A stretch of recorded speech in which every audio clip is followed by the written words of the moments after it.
Mag-aaway kayo. Tapos sino yung na-expect mo nga ayos ng relasyon nyo? Kaibigan mo? Yan. Bakit every time na may sama ka ng loob sa partner mo, sa kaibigan ka lalapit?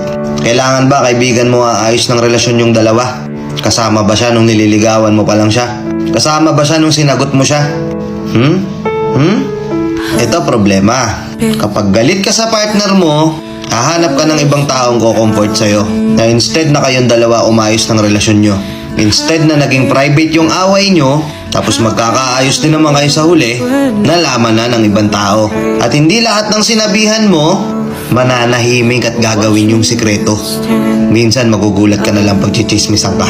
Pag-uusapan ka ng hindi mo alam.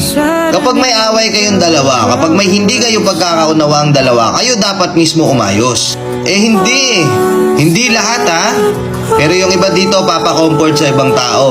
Ang masama pa niyan, yung tao nagko-comfort sa'yo, inaabangan ka lang pala. O inaabangan lang pala yung partner mo na maghiwalay kayong dalawa. Ilan sa mga nanonood dito naranasan na to, di ba? Kayong dalawa bumuo ng relasyon na yan. Ngayon kung may hindi kayo pagkakaunawaan, kayong dalawa lang din ang umayos niyan. Totoo naman kasi, na the more na nag-aaway kayo, may hindi kayo pagkakaunawaan, the more na nagtatalo kayo, kapag naayos nyo yun, mas nagiging mas maayos yung relasyon nyo. Mas nagiging mas matibay. Kahit tanungin mo yung mga tumagal na dyan ng ilang taon na hanggang ngayon sila pa rin. Ano sikreto sa relasyon? Ano po ba yung tip para tumagal yung relasyon ng ganyang katagal? Paano nyo po nakuha yan? Paano nyo po naabot yan? Isa lang isasagot niyan. Lahat ng pinag-awayan nila, naayos nila lang sila lang dalawa. Di sila sumuko agad. Di sila naghanap ng ibang tao nga ayos ng relasyon nila.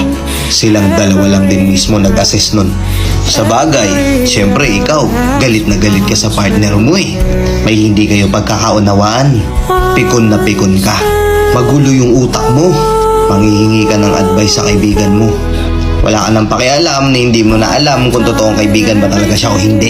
Sabihin sa'yo niyan, "Naku, iwan mo na yan.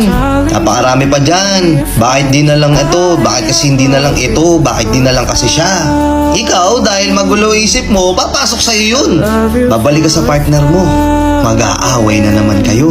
To the point na ikukumpara mo na siya sa ibang tao. Totoo naman yung sinabi ni ganito eh. Buti pa sa ganito, ganyan, okay siya. Ikaw hindi. Blanco ka na eh. Lahat na ng hindi magagandang salita, lahat na ng masasakit na salita, ibibitaw mo na. Kasi nalaso na yung utak mo ng mga sinasabi ng ibang tao. Instead na kayong dalawa lang yung nag-isip para sa isa't isa. Para ayusin nyo yung relasyon yung dalawa. Para maplansya nyo yung pag-aaway yung dalawa. Kung iniisip mo na good idea na magpa-comfort ka sa ibang tao dahil lang masama loob mo sa partner mo, pag-isipan mo mabuti ha. Oo, hindi naman siguro masama. Hingi ka ng konting advice sa mga kaibigan mo. Pero siguraduhin mong yung mga kaibigan na yung totoong kaibigan para sa'yo. Kasi kung totoong kaibigan yan, mag-open up ka man sa kanila ng problema nyo ng partner mo, tapos alam nila na ikaw yung mali, di ka nila kukonsintihin. Pagagalitan ka pa niyan.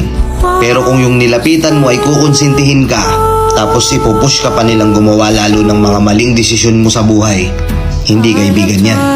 Nagets mo? Kung may pag-aaway kayo, kayong dalawa na lang umayos. Keep it private.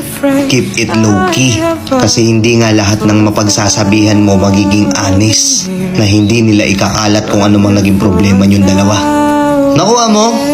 Kung nagets mo, comment ka nga dito. Ano masasabi mo sa video na to? Tama ba o hindi? Comment mo dito. Let's go and peace out.